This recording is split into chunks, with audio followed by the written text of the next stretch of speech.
Finally, boys. Finally. Hello, everyone. Welcome to my spoiler talk for Daredevil Season 3. We're here, boys. We're here.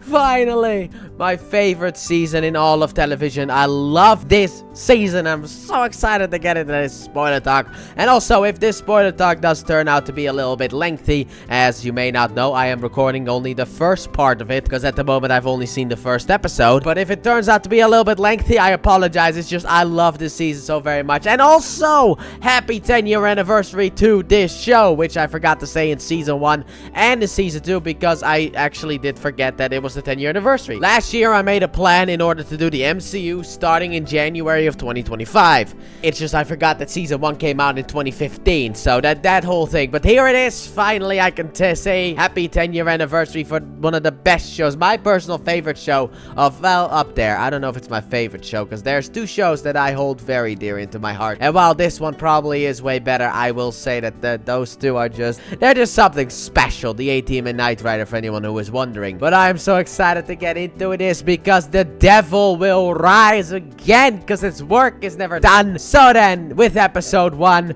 we have the end of the Defenders after, you know, the building came down. Also, a water current took it down a pipe in order to push it out and onto some sand. I don't know where he is. I don't know what you call all those things, so that's the best way I can describe it. And then afterwards, he crawled his way a little bit forward. By the way, to anyone wondering, this is the only time this season you're gonna see Matt Murdock donning the Daredevil outfit, because for the rest of this season, he's wearing his Season 1 outfit. But anyway, he crawls forward, falls asleep. A guy walks over to him. He wakes up and he tells him to bring him to the church. So the dude does that. He gets brought in front of Father Lantom, I guess. He takes him, and Maggie, who is a nun there, who wants him gone, but Father Lantom convinces her to let him stay by saying the fact that he's Jack Murdock's son, Matthew Murdock himself. So Maggie hangs up the phone because she was gonna call, like, the hospital. And then later on, Matt gets up. He tries to get up and he falls out of bed, so that was not really a good idea. And also, he has officially become fully blind. I guess having a building crash upon you will cause you to lose your ability. And then later on, he has a chat with some kids who are in forbidden territory, because this is a forbidden place. And also, he thinks that he has absolutely no one because Maggie's kind of kicking him out of the church. Meanwhile, we see Karen. Oh, nice to see her again. It's not as nice because we saw her in Punisher Season 1, so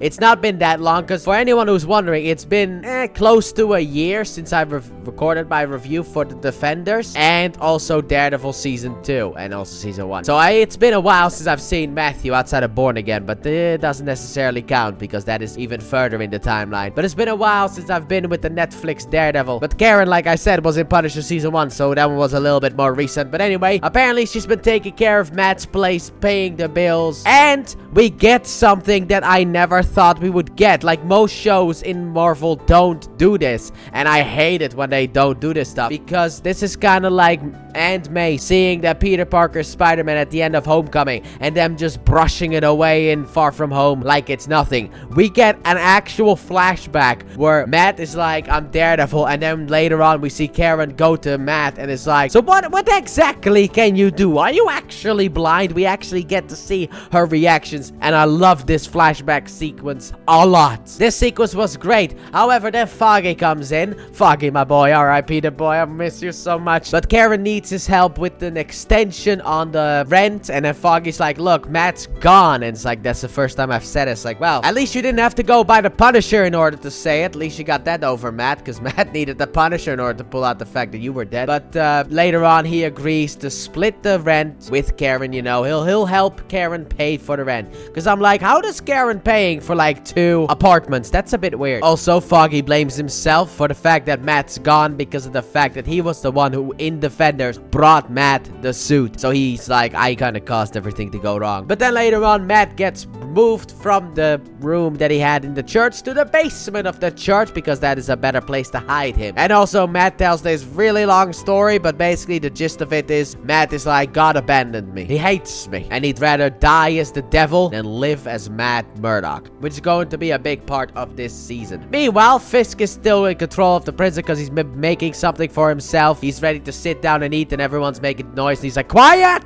And then Donovan, good to see him again, and he basically tells Fisk, Vanessa cannot come into the country because of the fact that she was technically an accessory. So if the cops find her, she's gonna be arrested. And if she comes back into the country, she's also gonna be arrested, which causes a change in Fisk. Also, Maggie is very sarcastic, and I really like that about her. She's like, you're a real tough guy, a real hero, sitting down here feeling sorry for yourself. What a guy. My god, the ladies must love you for feeling so sorry for yourself. And I'm like, wow, this woman is just absolutely fantastic. I love her. However, later on, Matt then uses something that I do not know the name of. He pours some water in his body and spits out some blood, and then he starts to regain his abilities. Also, I think this beginning sequence of the season takes place over the course of a couple of months, maybe even a full year. Who knows? Anyway, basically, he regains his abilities again and instantly starts training. And then Father Lantham gets a guy that Matt can fight, and the match basically goes a bit up and down because he's not fully back, but he's slightly back. He does some good stuff in the fight,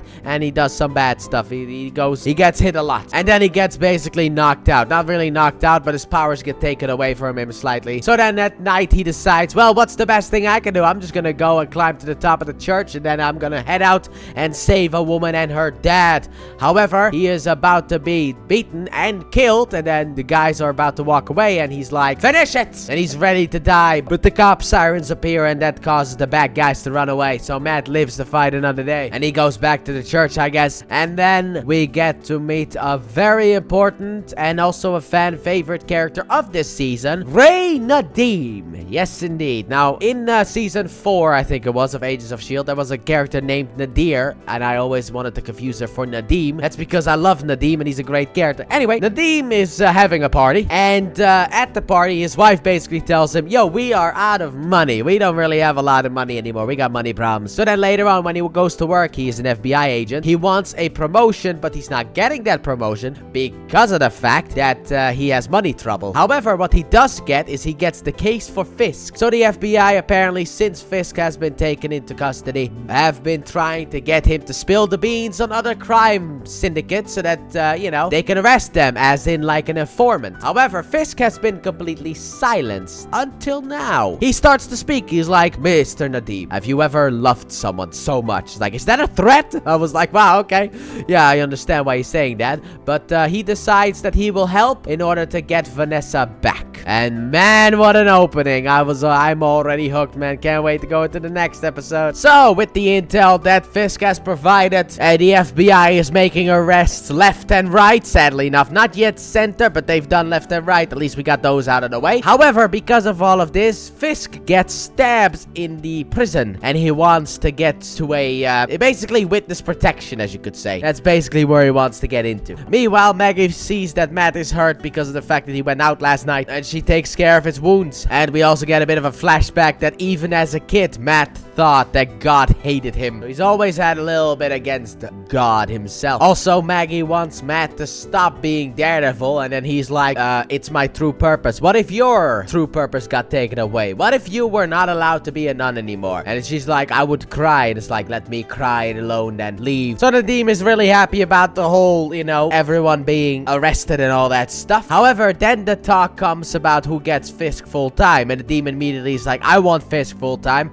because he's mine. Okay, I got all the stuff. No one else was able to do it, but I got it done. Okay, I was able to get Fisk to talk, so give him to me. And initially there's a no, and also afterwards like, okay, fine, but you do know that once this happens, your file will be open for everyone to read, right? You're gonna be getting a lot of questions. He's like, I got the answer. So Matt goes outside during the day, and he's looking into the kidnappers. He actually goes to a cleaning van. Is like, yeah, the place that I'm looking for is not chemical, it's more herbal. It's like, oh, you want this place? Ah, thank you, man, you're great. And then he heads over there. Meanwhile, Karen wants to do a piece about Midland Circle because she's still hung up about that thing, and Edison gives her another piece about a woman and the man who survived an attack. However, the man is now in a coma. That was the attack that Daredevil stopped. And initially Karen is like, no, I want to do this. However, he then forces her to do that. So she goes over to the hospital. She talks with the woman, relates to her by talking talking about her dead brother. We'll get into that later on in the season. And then she says a man in a black mask saved her, and it's like, oh, hey, that must be Matthews. And immediately Karen is just like, he's back. So Foggy goes to his family because apparently they're having a big family party, and I'm like, you will all be crying. It's 2026. Don't worry about that one. In 2026, you will all be crying because that is when canonically Daredevil Born Again's opening takes place, where Foggy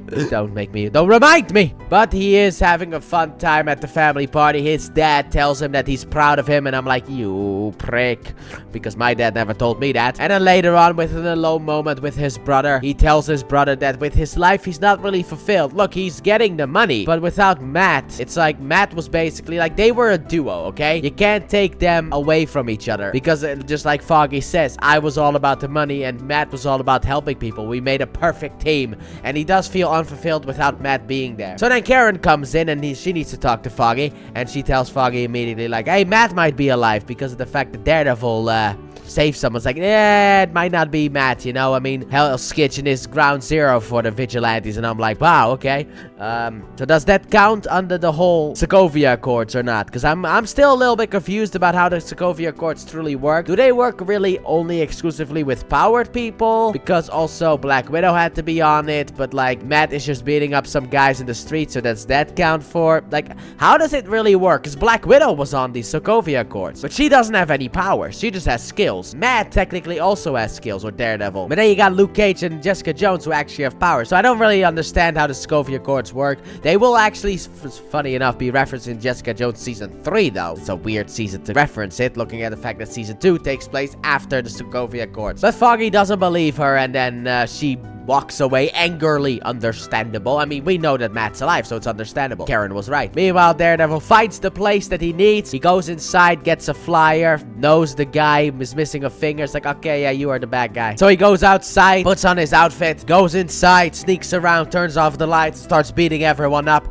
ties them up, and then afterwards he calls the cops. And then after that, he sneaks into the hospital somehow, and he turns off the light of the room that the woman and the man are in, and he's like, your dad's in a coma, and also the people who attacked you, I beat them up just now. There will be in police custody, if you go to the police station, you'll be able to identify the perpetrator. So it's time for Fisk to get moved from the cell to a hotel, let's just say that, okay, because that's where he's going, but it's not necessarily revealed. However, on the way, an ambush happens, and we get to one of the greatest introductions I've ever seen. We just get an FBI agent who mows everyone down and does not care about the fact whether you are surrendering or not. You're all dead. He kills everyone in sight, and then it's like, it's Poindexter, boys. Benjamin Poindexter, in the future known as Bullseye, killer of Foggy, R.I.P. the boy. But he saves Fisk from the ambush, and this is while Matt is at the hospital. So as Matt is leaving the hospital, he learns, because now the FBI agents are being brought into the hospital, that Fisk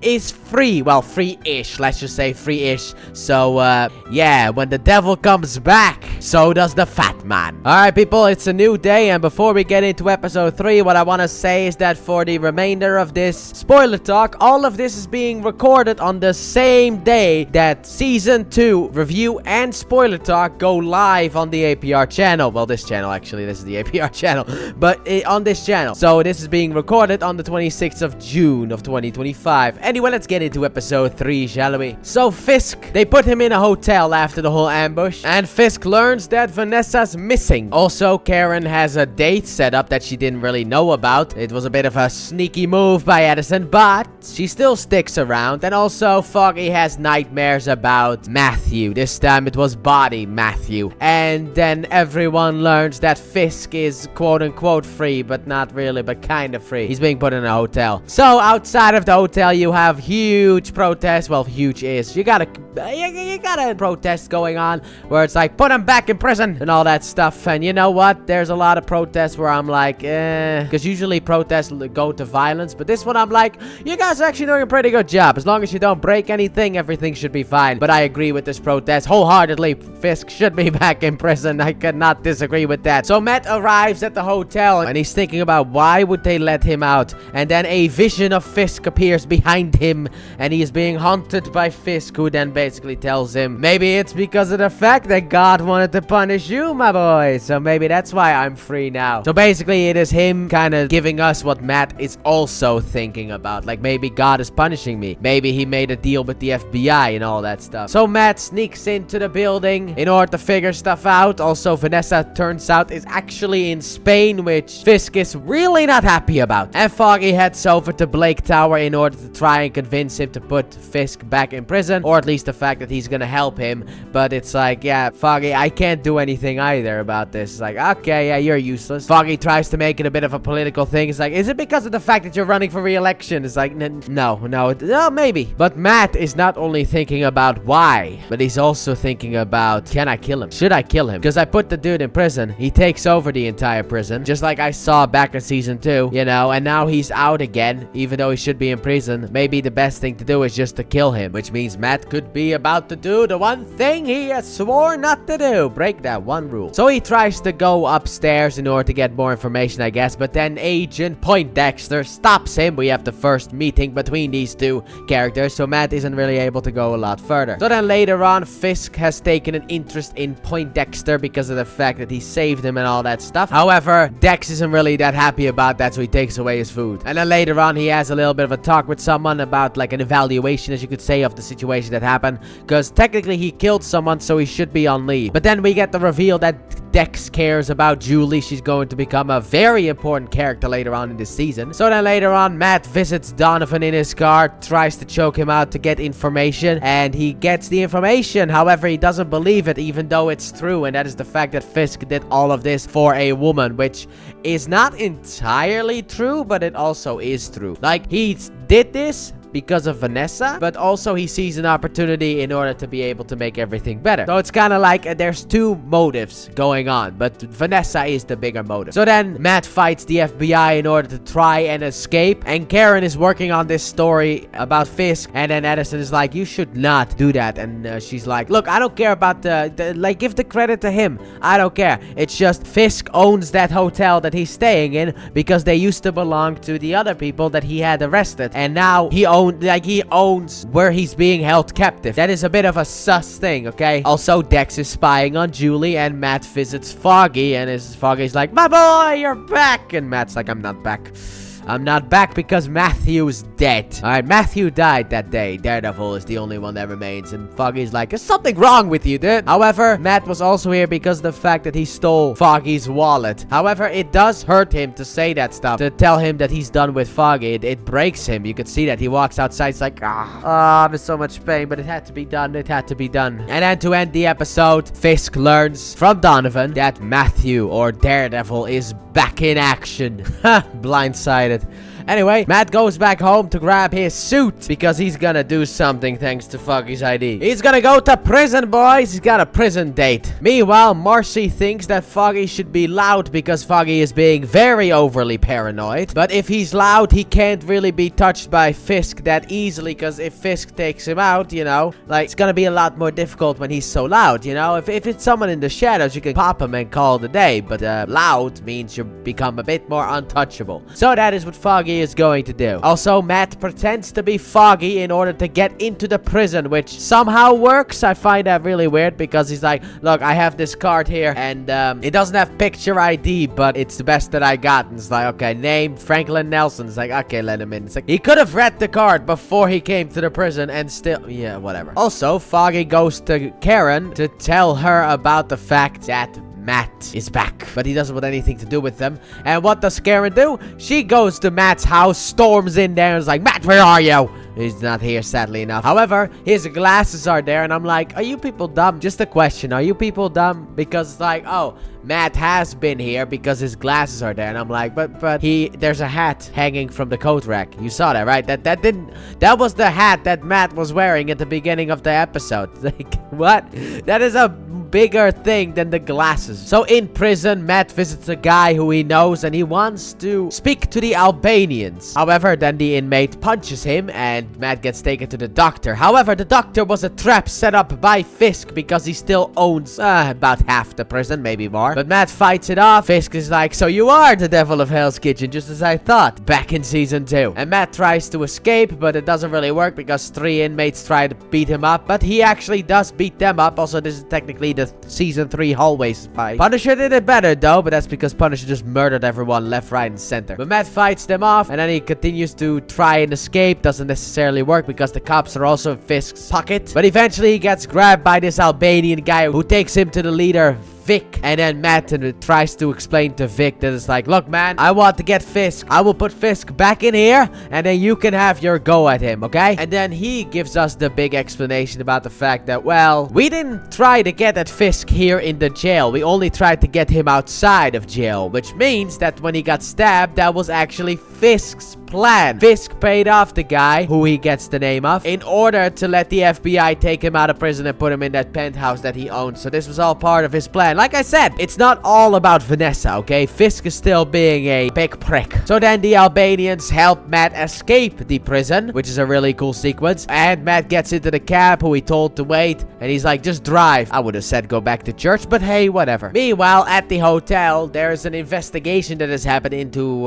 Dex's actions. So an investigator goes to Fisk to get his part of the story. And Fisk basically just lies for Dex because of the fact that he finds it unfair the way that they treat him. But this is also all part of Fisk's plan. Don't worry about that one. Meanwhile, Foggy goes over to a cop party, I guess, and he announces the fact that he is running for DA and instantly just completely blindsides Tower. Maybe that's where the title came from. Also, Karen asks a woman for help and she also gets a name with Felix Manning. And then Matt wakes up in the cab. However, this time there's a different driver in the cab because he was also, I guess, paid by Fisk. And he basically drives the cab into the ocean but jumps out before it hits the ocean. Classic GTA move. But Matt hits the ocean and that's where the episode ends. So can the blind man escape? So Matt escaped the taxi. Nobody knows how, but he did. And Donovan tells that to Fisk, who then has a different plan because now he's gonna get some possessions back. However, he gives the FBI some more information, and that is the fact that he had someone else working for him who was also very big in the criminal world, that being a guy named Matthew Murdoch, which is absolutely brilliant for Fisk to do because that gets Matt off of him, you know? So the FBI break into Matt's place. They find the lawyer clothing that he was wearing, officially revealing that he was here, and he's gone now. Meanwhile, Karen goes to Felix Blake, but that doesn't really go well when he Uno reverse threatens her because she's like, I have a story with your name on it and I can remove your name if you tell me stuff. And he's like, no, and also your story is wrong. And it's like, oh no. So as she's leaving, she's being followed, and turns out she's being followed by the FBI, and they want to know how long Matt has been working for Fisk. And it's like, well, he hasn't, not really. But then they pull out a picture of Wesley and Karen gets all nervous, and they think that Matt has something to do with the disappearance of Wesley, which caused a little bit of a panic inside of Karen. Meanwhile, Fisk gets a box delivered to his place, and he opens the box, and inside is a bunch of information on Poindexter, boys. Yes, we have backstory for Dex, and that is back in the day, his parents were killed, and he was participating in a sport, which I actually forgot, the baseball, I think it actually was called. Anyway, he was participating in that, and he was a really good thrower because of the fact that he's supposed to be bullseye and all that stuff. However, he got benched one time, so he killed his coach. It looks to be by accident, but he's too good with that throwing in order for that to be an accident. So then later on, he got therapy from a woman named Mercer, and we learned the fact that what Dex truly needs is guidance, but also a routine. And I'm like, so the dude has autism. Gotcha. Sorry, dude, but the moment that I hear routine, that is my instant go-to because I can relate 100% to that stuff. Outside of the whole murderous intent that Dex has, I can relate to the whole autism stuff. Still doesn't forgive what he did in Born Again. But anyway, he then also later on tries to kill her because of the fact that she is leaving him and he doesn't want a new therapist, but he doesn't in the end. And he met Julie at the, I know technically nowadays people aren't allowed to say this on YouTube, but I'm still gonna say it because it's true, suicide prevention hotline. He works there and he gets a call from a guy who obviously wants to do it, and he's like, when he's alone, obviously. He's like, why do you want to do it to yourself? Why not just do it to the people who hurt you? Because the gun that you have is a pretty good gun. You can use that on the people that hurt you. And then Julie comes by and is like, actually don't. Actually don't, you know. He tries to be good when she's nearby, and that's kind of where she became his rock. And now Fisk has his plan in motion because of the fact that in order to get to Dex, he needs to get to Julie first. So Dex is sitting at the bar, and Julie approaches him because she works there now. I wonder how she got that job after Fisk got the information on Dex. I am so curious. Meanwhile, Nadim visits Foggy, and Foggy is so good. He is so good. He almost has full control of the situation outside of like a little moment. However, the beginning part and the ending, he has full control over. It's just like he loses control slightly a little bit, but because of the fact that he's a lawyer, he's able to bounce back. And he's like, unless you're charging Matt with something or you're charging me with something, there is the door. Also, don't forget the vote. Closes the door. Also, Dex has a date with Julie. However, he ruins things when he reveals stuff to her that he is not supposed to know, boys. He's not supposed to know the fact that stuff about her. So, yeah, he kind of ruins everything with her. Also, Karen later on goes to Foggy, and she confesses to Foggy, after paying him to be his quote-unquote lawyer, that she killed Wesley. So that is coming back out. And then Dex also loses it in his apartment. He starts smashing stuff. And then to end the episode, we actually have to go back to before the episode, but after the last episode. And that is the fact that after Matt escaped, he went back home, changed clothes, went to sleep on the couch. However, then he heard the FBI outside, and he escaped upstairs, and he learned that he is now being hunted. This episode title sounds like a Slipknot song. The Devil You Know. You can't tell me that is not like a remake of like The Devil and I from Slipknot. Anyway, this episode starts off with Karen basically being like, Foggy, tell me I'm a bad person. And Foggy is like, I can't do that. Actually, it starts off with like some craziness with Dex, but not necessarily important. We can skip over that. He's just breaking down, as I will say later on in this episode as well. But Foggy won't tell Karen that she's a bad person because of the fact that she had technically good reason to do it, even though she's like, yeah, but 7 shots. I fired 7 shots into his body. Okay? That makes me a bad person. And then later on, Matt visits Karen because, of course, he needs her help as well with Jasper. Kind of like what Frank Castle did in season 1 of The Punisher. However, Karen initially is like, I'm not gonna help you, but she is intrigued by the information that he provides. But also, she's not happy about the fact that Matt is just like, yo, I need your help. It's not like, hey, how's it going? You know, let's be friends again. Matt's just like, I'm just here for your help. And that's it. Otherwise, it wouldn't have come. It's like, I understand why Karen is upset about that. Also, Fisk gets his stuff back, and Karen talks to Foggy about meeting Matt, and Foggy is like, you should help him, though. However, you should tell him that you will only help him if he turns himself into the FBI after the Jasper stuff is done. Meanwhile, Dex is very much having a breakdown, and he turns off the cameras, which is, by the way, the stupidest thing you could do.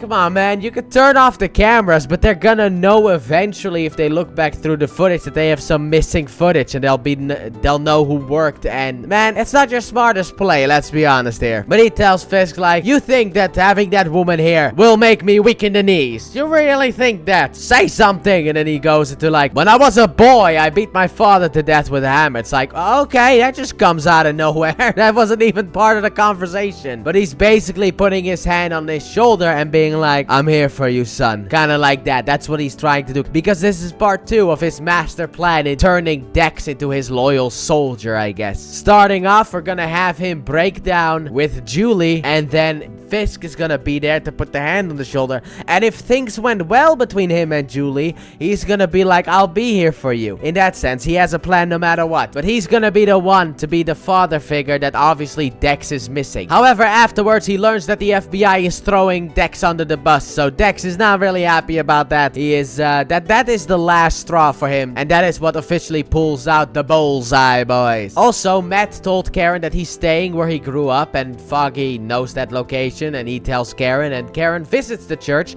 and meets with Maggie, and they have a little bit of a chat, and it's a nice chat. I enjoyed that chat. So Karen eventually goes to this drug den, I guess, and she finds Jasper there. However, then Jasper has some guys almost attack her until Matt stops it, punches everyone, and then Matt agrees to the terms set by Foggy that, yes, I will turn myself into the FBI when we are done with this. However, Jasper's a little bit unsure about that because of the fact that if he talks, his son will die. But he has no choice, because Karen is like, if you don't talk, I'll print it like you talked anyway. And that takes Matt aback. Meanwhile, Nadim gets the promotion that he wanted. However, he is a little bit iffy because the fact that Foggy called him about Jasper, and it's like, I looked into it. Jasper actually is missing. So the story might be true. Meanwhile, Fisk calls Dex, and he's like, I'll be here for you, son. Also, my mother kept a hammer that I used in order to kill my father. It's like, dude, what is wrong with you? Can't you just have a normal conversation? What is it with you bringing up the murder of your dad? What's wrong with you? But he's like, I have a present for you. And then there's a knock on his door, and it's Felix. And he's like, I will take you to where you need to go, sir. So Matt puts on a suit. He goes over to the bulletin because it's ready to finally put Fisk behind bars. However, as Matt gives Foggy a new wallet and not enough money because he needed to pay back rent. Also, it seems like being around Karen and Foggy has once again lifted Matt's spirit, as it normally does. Anyway, he senses something. He senses some screaming people. So something is wrong. Then the lights go off. So Matt goes in order to, I guess, get an outfit. Any type of outfit. Good thing he still has his mask with him. And then Daredevil shows up and starts killing people. Just randomly, everyone. Because he is here to kill Jasper. However, then Foggy shows up and Daredevil, or Dex, I guess. Dex just pulls the baton, I guess, out of a dead body and throws it at Foggy, which Matt then catches. And he just instantly is like, this is my stuff. Which will come back into play in the later on in the season. And then we have our first fight between Daredevil and Bullseye, boys. God, am I excited. But it's a really good fight because Matt doesn't know what to do because of the fact that Bullseye can ricochet off of anything, so he can be hit from anywhere, so even his senses won't really work. But sadly enough, Matt does indeed lose that fight. So Dex goes into the room where Jasper is. Foggy walks up to him, and I couldn't help but in my head go like, there goes my hero. Because he goes in, punches Dex a little bit until he gets pushed away by Dex, and then Dex hits Edison with something and then grabs Karen's gun and shoots Jasper in the head. It's like, hello Karen, nice to see you again, and walks away. However, he has to have a little bit of a confrontation with the FBI in order to escape. Matt also escapes very stealthily. He does not confront the FBI at all. So basically, the whole plan, yeah, that went down the drain. Matt was finally happy, and now we are back to this. So all the stuff that Fisk got back is now back in its rightful place in the room, except for one thing. He is missing the rabbit in the snowstorm painting, sadly enough. That one is gone, so that one will come more important later on. So Fisk goes upstairs. He touches his shoes, which opens up a secret wall, and he goes down there in order to have a secret room where he watches the news, as all news channels are promoting fake news about the fact that Daredevil is the baddie, which he is not. Matt is also very frustrated with himself about the fact that, you know, he let himself believe that this plan could have worked. And then Maggie kind of blames herself and is like, why don't you just take a break and let the other heroes take care of it, which my guess is a reference to the Defenders. And Matt is like, no, Fisk is my fight. You know, the classic stuff. And also Maggie is like, well, he had a suit like yours, right? Was it like yours? Matt's like, no, it was exactly. It's like, oh, well then he couldn't have gotten that one from Target, right? He had to get a different place, right? And that gives Matt the idea of where the suit came from. Maybe we need to pay a visit to our boy. Meanwhile, Nadim questions Karen and Foggy, and that doesn't really go anywhere necessarily outside of the fact that Karen is just like, that's not Daredevil. And then afterwards, she sees a bunch of phones with people calling of all the dead people. So, yeah, a lot of sadness is going to come. Don't you worry about that one. Meanwhile, Matt visits Melvin after he says goodbye to Betsy. Yes, indeed, boys, Betsy is real. I'm so happy they showed off Betsy. But Matt is basically like, look, Melvin, I know you made the suit. And he's like, yeah, I did. I mean, he was gonna hurt Betsy. You said you would protect us, but now he's out and he would have hurt Betsy. And also, it probably is at the workshop. Matt's like, I went by the workshop. You weren't there. It was burned to the ground. It's like, yeah, I did that because I didn't want to work for Fisk, and now he built me a new one. So let's go over there. Meanwhile, Nadim also called over the warden of the prison in order to talk, but he kind of lawyers up, which makes me go, isn't that technically enough proof for you in order to be able to just be like, yeah, okay, everything that was stated was actually true? You know, Fisk has been playing playing the FBI. Like, the fact that the warden won't talk should be, like, to me, that is enough proof for me to be like, yeah, okay, you know what, the whole Fisk playing us thing, that's true. Also, Karen visits Allison, and he is initially not necessarily upset with her. He tries to calm her down. However, when he's like, tell me everything you know about Daredevil, she's like, it wasn't Daredevil. He's like, wait a minute, you know who Daredevil is, and you won't tell me. You're fired. He turns a little bit into JJ. So Melvin brings Matt to the new workshop location. However, Melvin locks Daredevil inside of that place with his new suit, I guess, and that is so that the FBI can pick him up, and, you know, we got the baddie and all that stuff.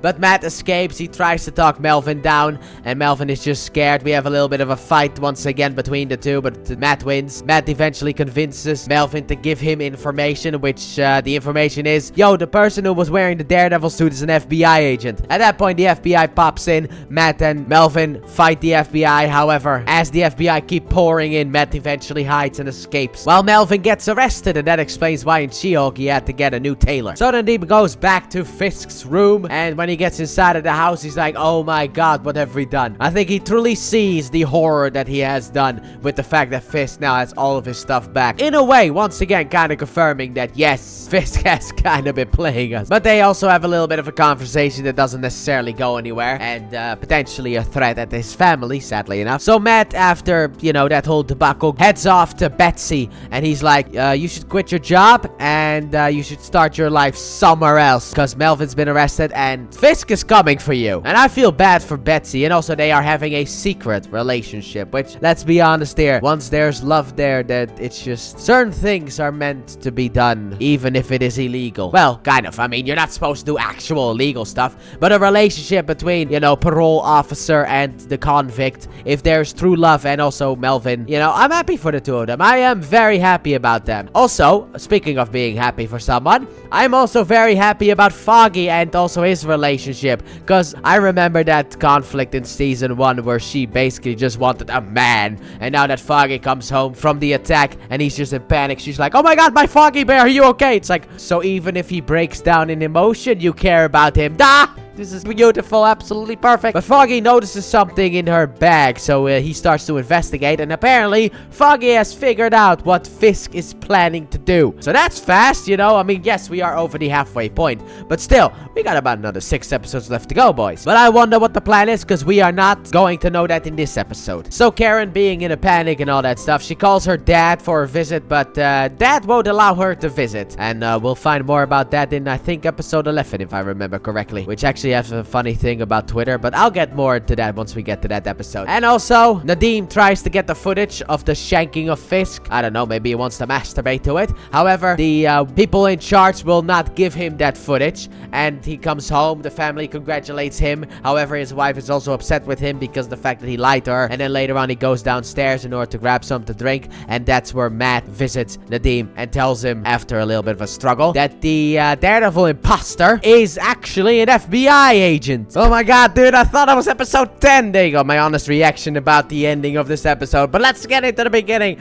We'll talk more about that later. So Dex cleans his house. Nadeem searches through some FBI files and eventually finds out that it's Dex, after apparently the place where the cameras can be shut off, behind there is a camera as well. So he basically just sees the footage of Dex turning off the cameras one by one every time, which I thought was actually funny. Meanwhile, Dex is running after Julie once again, asking for forgiveness, doing it in a public place so that she feels safe, and asking for another time, which she actually agrees to. So then Nadeem tells Daredevil that Dex is the one, and that tonight, I guess, we're gonna break into his place. Meanwhile, what Foggy figured out was actually, the best way to put it is the fact that Fisk wants to become the Kingpin. In a way, he wants to become basically the protection for all of crime across New York, or even the world, but New York, let's not get too big, let's not do that, but basically New York. However, Karen won't print that stuff because of the fact she kind of lost her job, so that's a bit of a shame. So Dex and Julie have a talk, and he's basically like, look, I was never into you like that, okay? It's just I need to be you. I want to be you. You are a good person. I want to be a good person as well, but I need your help for that. And for that, Fisk later on has her killed, because the only way to have full control over Dex is to kill the woman. So it's time, boys. Nadim lures Dex over to the FBI because he has someone who could potentially get him his job back. So while he does that, Nadim and Matt search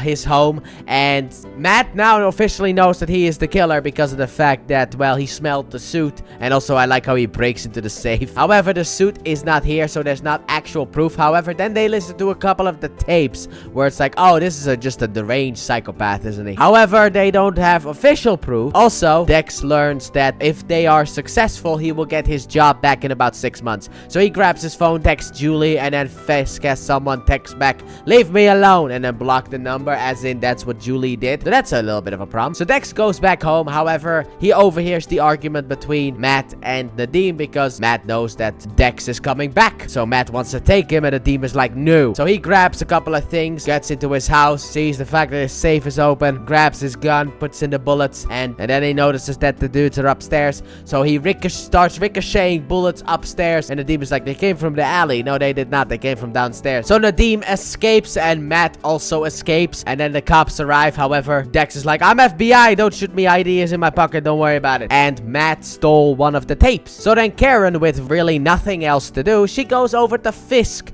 and in order to get in, she lies about wanting to print a story about his mom. So once she gets in, she's face to face with Fisk. Meanwhile, Foggy once again goes over the tower in order to, I guess, try and get him to understand that he needs to stop Fisk, and Tower kind of fights back. However, Foggy invited Karen to this place, and Karen isn't showing up. So while Foggy has good points, he throws it all away by running over it because he needs to save Karen. Meanwhile, Karen tries to get Fisk riled up about murdering his daddy, but that doesn't really work. And then Fisk Uno reverses it back to Karen and is like, so how long have you known that Matt's Daredevil? Ah, that's the confirmation that I needed. So then Karen is like, aha, but I also can Uno reverse. I killed Wesley. And that's when Fisk gets angry, but the FBI pops in and stops anything bad from happening because of the fact that Foggy told the FBI that Karen might want to kill Fisk. But now Fisk knows, so Karen is in immense danger. So when Dex is done with the cops, he starts burning all of the tapes, and then Felix takes Dex to Fisk, and he basically shows him his secret hideout where he's been monitoring everything. Nadim also calls his boss because he wants to talk to her about everything that he knows, and to finally end the episode. Like I said, I thought this was gonna be episode 10, but Matt is training himself while Maggie goes upstairs and she starts to pray, and it looks like she's speaking to God about Matthew, but then she's like, our son is just as stubborn as you, Jack. And then Matt's like, Mom, because yes, Maggie's Matt's mummy, boys. Oh my god. Like I said, I thought it was later on in the season. I didn't know it was gonna be episode 8, but this shocked me. The way that they reveal that stuff, the way that Charlie Cox acts to the reaction. He's like, Mom, no, it can't be her. But she said it. But why did she say it? But it's my mom. But also it's... God. Oh, I'm so excited. Let's get into that next episode so that we can see the fallout from this, because yes, indeed, Maggie is Matt's mom. However, she has been taking care of Matt for a while after Stick kind of abandoned him, and she never revealed it. And now that he almost died, she also never revealed it. No matter what, she has kept silent, so this is gonna have a big fallout. So Matt goes off to Lantham in order to confirm whether he knew as well that Maggie was his mummy. And he did. And we get a little bit of a flashback storyline, and here's basically the summary of the bad boy. Basically, Maggie and 2 other nuns in training, they were not nuns yet, but they were nuns in training. They left the church in order to watch a boxing match. Now, this is technically illegal according to the church for the nuns to do that stuff. However, Maggie sadly enough fell in love with the boxer named Jack. They had a good love together. They even had a child, that being good old Matthew. However, Maggie suffered from a troubling thing known as postpartum depression. That basically meant that she couldn't take care of her own kid. She couldn't even touch her own kid in that sense. So eventually the church went to pick her up, and she, in a sense, became a full-time nun after that. And that is the storyline of how I met your mother, kind of. However, Matt doesn't really care because there's still lies everywhere. Meanwhile, Nadim decides to go to the boss, and another guy is also there. in order to confront them with the information about Fisk and also Dex. The problem is the boss lady is in Fisk's pocket, and she shoots the other guy, blames Nadim for it on tape. And now Nadim gets framed, which means he has to obey or else. So Karen wants to run away because, yeah, she is in mortal danger right now. Foggy wants to give her some money, which she does not necessarily accept, but she just leaves. Lantham also goes over to Maggie and tells her that Matt's gone, and she goes over to the bed and cries, and I'm like, good. In a way, that is good. Look, you leaving Matt in the past, I don't necessarily have a problem with. But you had 2 long stretches of opportunities to tell him you were his mummy. You remember when, after Stick, Matt went back to the church? That Maggie was there as well. She could have told him then. And when Matt was almost killed by the Defenders ending, she could have told him then as well. She had the whole season so far in order to tell him that she is his mummy. She said nothing. So in a sense, her crying about it is good. Don't lie to your kids, okay? Also, Dex is back with the FBI because of course he is. And also, Foggy is doing really well thanks to the video. It's gotten a lot of hits. You remember when he was doing the speech before he left, everyone was filming that stuff. And even though the ending, he didn't stuck the landing, but the rest of it, top tier. So then Nadim has to lie to Matt about something that Fisk is planning to do. It's not necessarily a lie, but it's more like an ambush more than that. And Matt at this moment is also fighting visions of his dad as to why his dad would not tell him that Maggie is his mom. But Matt is also ready to fully kill Fisk, which actually is something that kind of gets contradicted, even though technically I'm just expecting Matt to lie there. But in Born Again, because in Born Again, Matt and Fisk are sitting and it's like, no, I never tried to kill you. It's like, yeah, you did. You literally are saying it in this episode that you want to kill him. So that is a bit of a problem. So my guess is just like he is lying to Fisk. So then Karen visits Maggie because of the fact that she wants to tell Matt that Fisk knows that, you know, he's Daredevil. However, Maggie can't do that because, you know, he left and all that stuff. However, when she learns that Karen is in trouble, she invites Karen to the church because it has been used for decades in order to hide people anyway. Also, Foggy is at the butcher shop and everything seems to be fine. Everybody is happy about the video. However, then Foggy's brother comes in and is like, you gotta take back everything you said, alright? Because of the fact that back in the day, when I took over, we lost a lot of our suppliers, okay? And then when we were in danger, Red Lion Bank came to us with a loan. And now a guy told me to tell you that if you don't take back what you said, they're gonna have Red Lion pull the loan. And I'm like, oh, okay, so Fisk basically ordered the suppliers to stop so that they would be desperate enough to be in Fisk's pocket, kind of. I understand that now. So then there's a meeting at the FBI. Nadim sits down, is like, you are all in Fisk's pocket? It's like, well, we can't say his name. And I'm like, are we going back to that whole employer stuff? My employer instead of Fisk? No. He's going by Kingpin now, so he has been born. It took us 3 seasons, but we're finally here. It's now the Kingpin. And now the FBI is arresting everyone left, right, and center. Mainly taking the heads of criminals around New York. And then finally, Fisk gets freed. And it's actually ironic that the one who does it is actually Nadim. Also, we learned that the boss lady used to have 2 kids. Now she only has 1, so she divorced her husband to keep him safe. But that's why she is in Fisk's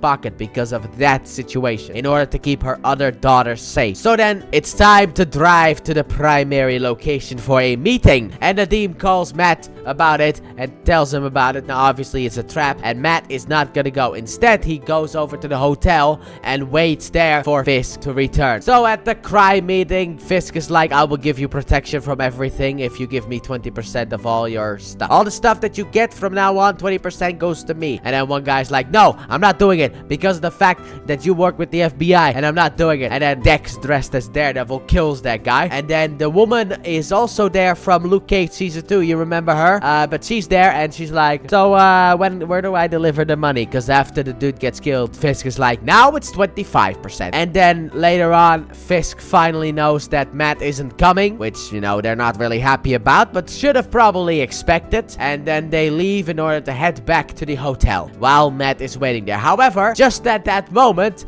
there's also a call going out because of the fact that apparently the FBI has found Karen and that she's hiding at the church. So now Matt has a big decision to make. So here we go, boys. We got the Karen backstory, but before we get into that, I have a little bit of something to read here on my phone because of the fact that it was actually a couple of days ago I saw this tweet that was actually pretty funny from like a Wilson Fisk parody account, and basically it was responding to another tweet which said, when there's a whole episode dedicated to a character you genuinely don't care about. And this was the episode that the parody did, because Fisk wouldn't care about Karen, and we get a whole Karen episode, and I knew I had to mention it in this video. Anyway, speaking of which, backstory time for Karen, baby. 3 seasons in, but we're finally getting it. So basically, back in the day, Karen was a junkie and also sold drugs and also took care of the family business, the restaurant. However, the restaurant is not really doing all that well. And you know what Dad decides to do? He decides to buy a grill, you know, a super expensive grill that they don't have money for. So Karen is really upset about that. Also, her brother has applied her to college, which she is also upset about because of the fact that if she leaves, the restaurant's going to die. So she goes back to her boyfriend, where basically she explains that she can't really go to college because of the fact that the restaurant is too important to her, because of the fact that it belonged to her mom, and that if she leaves, that the restaurant is definitely going to fail because it's barely making even, I guess. However, then she gets called back home, so she goes back home to the restaurant, and Dad is there to celebrate the fact that she's going off to college, which causes a huge fight. And afterwards, she grabs the lottery ticket that is hanging there, the last one Mom bought that is not scratched off yet. She smashes it, scratches it off, and I'm like, is that one still eligible or not? Because like a lot of lottery tickets, at least nowadays anyway, they have like an expiration date, I guess, to them. However, turns out the lottery ticket was a failure, and then afterwards she leaves because her dad is also very mad at her. So she wants to go back to the boyfriend who arrives to pick her up. The brother is not happy about that, and they get into a little bit of a scuffle until Karen kind of pulls the boyfriend away, and then Karen and the boyfriend drive off to somewhere in order to once again do some more drugs. So as the boyfriend and Karen go back to the boyfriend's place, turns out it's been burned down. The trailer has been burned down by the brother, and so the boyfriend tries to kill the brother for what he did. However, Karen shoots the boyfriend in the arm, takes her brother, and escapes with him. However, she isn't really paying attention to the road, and she tries to do a Mario Kart parkour over a railing. The problem is, this is not Mario Kart World, and you can't do a parkour like that. So instead, she crashes the car, kills her brother, and then the dad is gonna cover everything up. However, Karen cannot stay here. She has to leave now. She's not welcomed back anymore. And that's the backstory. A very compelling backstory that I summarized in about 3 minutes. I'm very proud of myself. So in present day, Karen is hiding in the church, and Lantham says that Karen can be redeemed because Karen feels like she cannot for what she did in the past, as we just saw. And Fisk tells Dex to go to the church because initially he goes on this long-winded thing about Wesley, and then Dex just like, dude, just tell me what you want me to do. I want you to kill Karen Page. It's like, okay, consider it done. So he gets out and he goes off to kill Karen Page in the church in the Daredevil outfit. So he starts off by killing a random guy at the church, and then he walks up and he's ready to kill Karen. But then Matt shows up from behind because he left the hotel because of the fact that Karen was in danger. And we have another battle between Bullseye and Daredevil. However, Daredevil still is not really all that well for the battle. He's not fighting on equal footing, as you could say. And that causes Dex to get the opportunity to throw one of his batons at Karen. However, Father Lantham jumps in front of it and dies instead, which that one actually kind of did look weird with the whole, how would that work? But whatever. Anyway, he gets killed instead of Karen, sadly enough. This causes Matt to go into a fury and start beating up Dex. And then also, before Father Lantham dies, he's like, Matthew, forgive us, please. And then he dies. However, Dex is not done yet, and he once again gets the upper hand over Matt. Eventually, he grabs a necklace, rips it apart, and takes the beads and just throws them all at Karen. But Karen eventually goes upstairs to hide. Obviously, Dex follows. He's like, where are you? Come out, wherever you are. Then Matt shows up. They have a little bit of a fight, but as Dex is about to kill Matt, Karen hits him with something and pushes him off of the thing down below. And then Matt's like, I can't let him escape because yes, he is still alive. However, Dex is gone, so we are not done with this place just yet. So Maggie sees Dex leave the church, and Dex goes back to the FBI in order to have Nadeem take charge of the whole situation because now the police have arrived as well, which could be a little bit of a problem. Matt also tells Karen about the problem with the FBI and the fact that they all know about the fact that they are all in the basically the palm of Fisk's Fisk's hand. So Nadim takes over control of the search. However, at that point, Maggie comes over and is like, yeah, actually, I saw Daredevil go that way. And then Dex has to make up this whole storyline like, oh, no, I mean, he circled back. I saw him with my own eyes. He circled back to the church. Don't worry about it. So they go inside of the church and they search around, and then Maggie sees Lantham dead and she kind of collapses like, please God, do not punish my son for anything that has happened. Also, if you can hear some background noise, I apologize, but my neighbor is being a prick right now by having a soundbar on. So I will, this happened to it during Jessica Jones as well, but I have to record this segment right now. So I apologize, there's nothing I can do about this. But Dex and Nadim ask Maggie for help, and she goes up to a door that goes downstairs where, you know, the two suspects are. But she then tries to be a little bit of a dummy, like, oh no, I have the wrong key, and oh my God, the whole trauma of everything has kind of made me make this a little bit more difficult, giving obviously Matt and Karen a lot more time to hide, until it's like, okay, get out of the way, we'll just chainsaw our way through this. So they go downstairs and they find nothing. However, Maggie sees a little bit of blood on like a coffin thing, so she immediately stands in front of it and blocks it, and then she guides them away from this basement place. She's like, oh, there's also a door to the roof, you know, maybe they're over there, who knows, you know, they're obviously not down here. And then Karen and Matt get out of the coffin and are like, okay, now they're gone, we can lay low for a little bit. And he's like, why is Fisk so adamant going after you? And she's like, well, it's because of the fact that I kind of went to him because I wanted to provoke him, and if he attacked me, the FBI could arrest him, and that's not happening now anyway. Also, I kind of told him I killed his bestie, and then Matt's like, well, I kind of went over to Fisk in order to kill him. And then Karen throws the story of her brother to Matt as a reason for Matt not to kill Fisk, because it will destroy his character if he kills Fisk. Meanwhile, there's a press briefing about the fact that Fisk is now a free man. Yes, he is. He even gives a statement to the hateful protesters outside about the fact that he is an innocent man, and that finally Daredevil has shown off his true color. Meanwhile, Mahoney arrives. Good to see him again. Apparently, he appeared earlier in the season in the episode Blindsided, but I didn't see him, sadly enough. But now he is here once again. Fantastic. And he tries to take over the scene because of the law, but doesn't really work. Also, Dex doesn't want to tell Fisk about the failure because of the fact that he cannot fail. And also, the brother of Foggy gives him a speech that he needs to read out, and Foggy just can't do it. He cannot lie about what happened because everything he said was true. However, you know, he needs to do it. Difficulties arise, obviously. Then he gets a call. So Maggie asks Nadim about the fact, do you have a moral compass? And he's like, yeah, I think I do. And yeah, that she questions that because of the fact that, you know, the FBI are kind of the bad guys, because there's some conflicting information as well. Because why would you want to hunt down Karen when a lot of people have stated that Karen was the target of Daredevil? So the story doesn't really make sense. He's also like, hey, do you know any other location they could have gone to? And it's like, I thought you said they were in the church. Yes. I mean in the church. Do you know any other location they could have gone to in the church? You know, it's like, it's all falling apart. Also, Vanessa is on her way. However, we have a little bit of another problem right now because of the fact that they brought dogs with them. Yes, indeed, the dogs are here, boys. However, Maggie convinces another nun to lie, which I think that's kind of against God, but whatever. Anyway, she's like, oh, I saw Daredevil in the orphanage next door, and that instantly gets everyone to kind of go to the orphanage next door, which I actually like the fact that she was able to do that. You know, it's the perfect plan in order to get these dogs out of here. Also, Karen and Matt talk a little bit more, and she's like, look, man, Foggy and I are still here for you, even though you've been a complete prick against us. And then Matt is like, right, Foggy, we can use Foggy. Also, Fisk heads over to the owner because of the fact that she won't sell the painting, and he has a conversation with her. However, he decides to let her keep it after hearing the origin of the painting. So then Foggy appears at the church, and he's like, I'm kind of stalling you, Nadim. I have to stall you for a little bit, just a couple more seconds, which I actually found that really funny that he's just like, I'm just stalling you. He's being open and honest about it. Respect that, but also found that very funny. And once the time is up, Karen comes out, and Foggy's like, I am her lawyer now, and also I'm handing her over to Mahoney.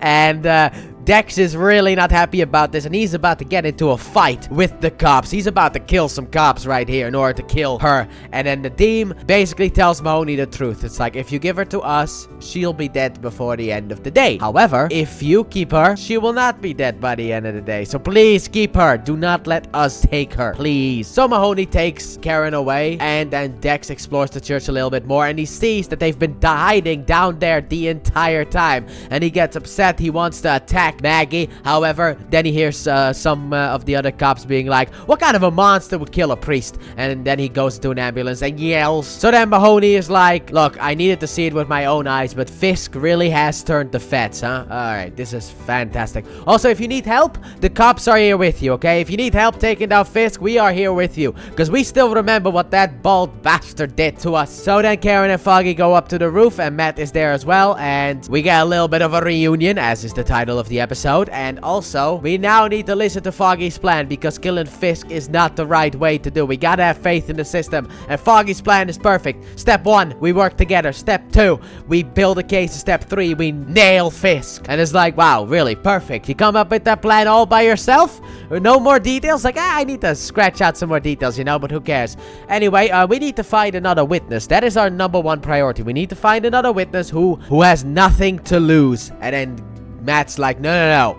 We need to find a witness who has everything to lose. Meanwhile, Nadim goes home, sees a broken face, gets all paranoid, but it turns out his son did it. And he's like, alright, family, we need to leave. We need to leave right now, okay? Because of terrible things. Pack your bags and we need to go. So they pack bags, and then downstairs there are a couple of hitmen, so Nadim tries to take them out, but not fully succeeding until Matt helps out Nadim, takes out one guy, takes out another guy. However, then Nadim points his gun at Matt because of the fact that it's like, yeah, I sold you out. But then Matt is like, look, I trust you, and he takes off his mask, revealing his identity to Nadim. Here we are, boys. The woman has finally arrived. Vanessa's here. Fantastic. And also, Fisk learns that Nadim, sadly enough, has indeed escaped, and apparently he brings his family to Mahoney's mother. I think that is actually his mother. Looks like his mother. So I'm gonna say that it is his mother, in order to keep the family safe. Also, I like how at the beginning, Matt is just walking around with his walking stick, pretending to be blind while he's just scoping out the area, because who would look twice at the blind man, obviously. Also, his wife is not really happy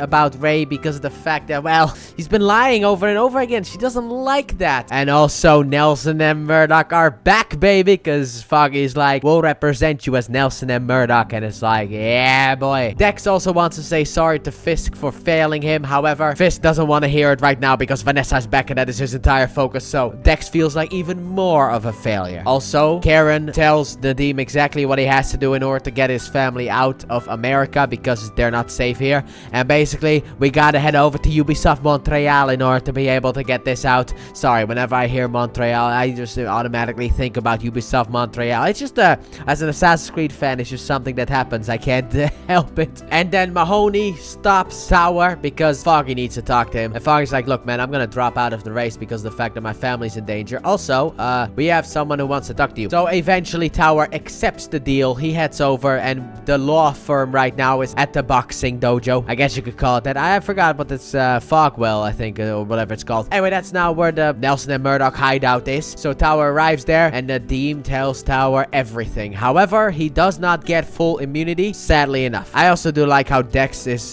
continuously starting to feel like a failure to his big daddy, because it's like, okay, yeah, we're gonna have other people go after Nadim. It's like, but sir, please let me know. But please let me know. So Tower is like, okay, dude, I'll give him 5 years for all this stuff in prison. That's the best that I can do. And then Nadim is like, I'll accept it because the fact that I have to. Also, I like that beforehand we got a little bit of a discussion between him and Matt basically got it out that the reason that he kept quiet was basically, you know, one of them deadly sins. Pride comes before the fall and all that stuff. But he accepts the 5 years, and Tower's like, I'll get a grand jury together right now, okay? In a couple hours, give me an hour or so, and I'll get the grand jury together. We'll get this bad boy done and over with. Also, Fisk learns about the fact that Nadim wants to talk in front of the grand jury, so yeah, they're gonna interfere. And Karen goes to Ellison. However, she will not give the identity of Daredevil. However, she will give the identity of the person who attacked the bulletin, that being Ben Poindexter. And also, she wants to make a statement to the press about everything that happened. So off screen, Dex got the painting back by murdering the nice old lady who had it. And now it's time to get Nadim to the jury. However, we gotta go stealth mode. We gotta go into a non-car. We gotta go into one of those vehicles that doesn't necessarily matter. You know, we can't go into a cop car because everyone knows. We just gotta go into like a window washing car. You know, simple as that. So we get inside, we drive off. However, there's a bit of traffic, and then Matt hears something and he's like, get down. And apparently the bad guys know about this whole transport. And so Matt is like, shoot there, shoot there, shoot there, shoot there. Okay, we're done. Let's go outside. No, they wait. Nadim jumps out the front window in order to take a guy down. He also heard the fact that the driver is sadly enough dead. R.I.P. the boy. And then they fight. And I like how Matt just is like, oh, hey, pretend like you are walking me, but I'll guide, okay? And it's like, okay, couple guys there, couple guys there. I love how they work together. Then it's like, get into the bus. And Matt's like, hey, help, help. I'm blind. I can't see. What's going on out there? Two guys come in. Matt and Nadim take them out. And they get to the grand jury in time. So Nadim does his testifying and everything seems to be perfectly fine until after it's done. Matt hears what's going on inside and it's like, oh boy, Fisk got to them. How did he get to them? So Matt is upset just like everyone else, and Nadim heads over into the bathroom. Matt leaves obviously, and he knocks out Foggy and leaves the place because he's gonna make a video for his wife and also something else. Also, Vanessa fully wants into the crime world because she told Fisk, look, I felt alone when I was with your men. I feel alone now that I'm here with you because you keep secrets from me. Don't keep secrets from me and everything will be fine. And she wants into the crime world, and she's also like, okay, how dangerous is this Nadim fellow? Okay, then he should be dead. And why don't we have that nice boy Dex do it? He seems like a nice guy, okay? We'll have Dex kill him. So Nadim is at his home after he made the video and sent it, I guess, to his wife. And then he's waiting. Dex arrives and Nadim tries to appeal to him. Doesn't work. And then Dex kills Nadim. R.I.P. the boy. And then Matt also is like, I'm gonna do this my way now. And that's the end of the episode. And man, that Nadim storyline was something special, wasn't it? However, it's not done yet. I also love how this season builds, because the fact that, you know, with a lot of other seasons, they don't really know how to build to the finale. They have a build up to the finale at episode 7, and then it's like we can have the finale in either episode 8 or 9, but we still have to wait until 13. Here it's like, no, we have a natural build up, and then in episode 12 we have everything goes wrong, and then 13 is the finale. I love how the way that this season builds up to it, but that's indeed true. One more episode and we are done, boys. Who's ready for a new napkin? But first, let's get through this episode. So the news is talking about how Fisk was actually framed and they're on his side now, which they'll come crashing down at the end of this episode. I can tell you that much right now. And also off screen, Matt kidnapped Felix in order to be able to get some information out of him. And he doesn't really get the information that he needs. I mean, he gets the information that what Fisk is planning right now is to marry Vanessa. And that is about it. Outside that, he has nothing else really planned. But Felix can, once he's dangling off the building, can actually give some information to Matthew, and that is the fact that there are some people who are frozen. For example, Julie Barnes. And then Matt's like, who is that? And he gets the information that he needs. Meanwhile, Foggy goes over to Mahoney to warn him that Matt wants to kill Fisk in order to hopefully prevent Matt from killing Fisk. And also, the FBI boss is right now in a press conference lying about Nadim and basically revealing that, oh yeah, Nadim shot that guy. And then when we wanted to take him in, he died because he fought back. So Foggy gets called to the FBI, and he got called there technically by Nadim's wife, who actually is here secretly because of the fact that she has a video for him, because at the end of the last episode we saw Nadim record a video, and we get the video now. So the first part of the video is to his family about the fact that I'm sorry for everything that has happened, I'm not the bad guy, okay? And the second part of that video is him basically confessing to everything. And the video is actually workable because of the fact that there's like an exception made for a situation like this. So it's perfect. Also, Matthew calls Dex about Julie, and he's like, what did you do? It's like, well, why don't you come down to this area? And also, it was Fisk. So Dex goes over there. He finds Julie's body. Once again, Matt calls him. Once again, tells him it was Fisk. So Dex dresses up as fake Daredevil, and Fisk gets married to Vanessa, and they have a little dance. However, at this moment also, while this is happening, a video from Nadim is being sent out across the New York, I guess. I don't know if it's the world, but let's say across New York to all the phones. I don't know how this is possible.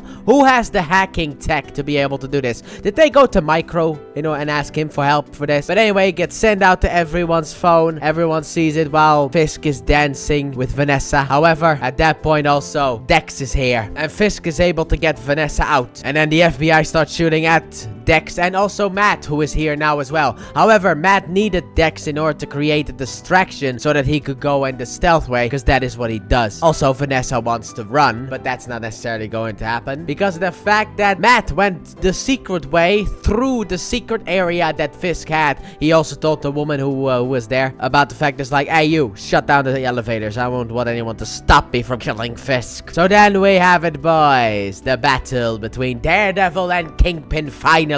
They face off against each other, but as Vanessa wants to run out the door, Bullseye appears, so now it's a three-way, baby. And the fight is actually really cool. The way that the way that Matt tries his best to also keep Vanessa alive, especially that football thing, or soccer as some people call it, where Dex just throws something at Vanessa and Matt just like hits it away. That was such a football thing so that they don't score a goal. It was great, but overall the fight was not entirely perfect, but that's mainly the ending part. But eventually Fisk picks up Dex, breaks his back, throws him out, and then goes back to fighting Matt. However, Matt has the upper hand. He punches him and punches him, and this is the part that Twitter has now officially deemed as being terrible. But he punches, and then Vanessa's like, please stop. And then Matt's like, I'm gonna kill him, and I can't do it. I cannot break this fat man's neck. Not because of the fact that he's fat, but I just can't do it. And Fisk is like, kill me. I will tell everyone about your secret, and I will stop at nothing to kill Karen and Foggy. Kill me. But Matt is like, no, I'm not gonna let you turn me into a monster, okay? You will go back into jail, and if you ever so much as think about revealing my secret identity or go after Karen or Foggy, your wife is going to be in prison as well. I will come after your wife, okay? I will make sure that she has a nice jail cell in the women's prison as well, okay? Or even on the raft if need be. So then Fisk agrees to Matt's terms. I also like the speech that he had where he's like, I beat you. Takes off his mask. I did it. It was so beautiful. But there you go. Now the cops arrest Fisk. And also, I like how Mahoney is like, that's not the real Daredevil. Arrest him. He's like, how do you know? And then he points upstairs. He's like, because that's him. And I'm like, nobody else saw him? Nobody else saw him, really? Are you people that blind, huh? You remind me of video game AI when you're like slightly above them and just like, I don't see anyone. It's like, oh, where'd you come from? It's like, dude, you were he was above you. Look up. But yeah, the day is now saved, and also Matthew makes up with his mother. That doesn't make out though. But then we have a funeral for Lantham, R.I.P. the boy, and the butcher shop is also free from Fisk control as long as the brother agrees to pay off the loan. Then everything is fine. So then we have a little bit of a party about everything going great now, and the fact that Nelson and Murdoch are back, and then Foggy's like, I need a new napkin. Grabs a new napkin, and on it he writes Nelson, Murdoch, and Paige. There you go. What a fantastic ending. And then to end the episode, we see that Bullseye is getting a new spine for his return. Now that's the end, and I want to say one thing. First of all, I am so much happier about this season because of the fact that Daredevil Born Again exists. For me, you have no idea how important Daredevil Born Again is for season 3 of Daredevil. Like, it completes season 3 of Daredevil and makes me actually love this season even more than I already did. Now, this is also my favorite season of television out there. I don't think any season has made me have the feels that I need to. And it's also one of 2 Netflix seasons that deserve the 13 episode mark. Like, there's nothing I would cut in this season. Just like season 1. With the other shows and seasons, I could cut something out, you know? I mean, I feel like with Jessica Jones and Punisher season 1, both of them, we could cut out like an episode. Technically, I wouldn't really cut anything out of Iron Fist. However, that one is 10 episodes, so that one's already cut down, so that doesn't count. But the rest, and also Defenders doesn't count, but the rest of them, they count. And I will say that this season's absolutely perfect. But for me, having that Bullseye teaser and then learning that this got canceled, it broke my heart. It broke me so much that back in the day, this thing got canceled. But now that we have Born Again, and we actually get to see the continuation of Daredevil versus Bullseye, I guess. It makes me happy that it did not end here and Born Again exists. Now, I know a lot of people hate Born Again now, okay? It's popular to hate Born Again. Number one, because it's not the Netflix. And it's like, you really thought it was going to be Netflix because you are either a brain-dead idiot or you didn't think it was going to be like Netflix, because of course it wasn't going to be like Netflix, because it's not being made by the people who made the Daredevil show on Netflix, okay? And also, it's Marvel. Like, we're not gonna have these great cinematic shots that we have throughout this season. I will say, though, that Born Again is obviously the worst season of Daredevil so far, but that's because of the fact, at least season 1, that it was a Frankenstein, as you could call it, of the old stuff and the new stuff together.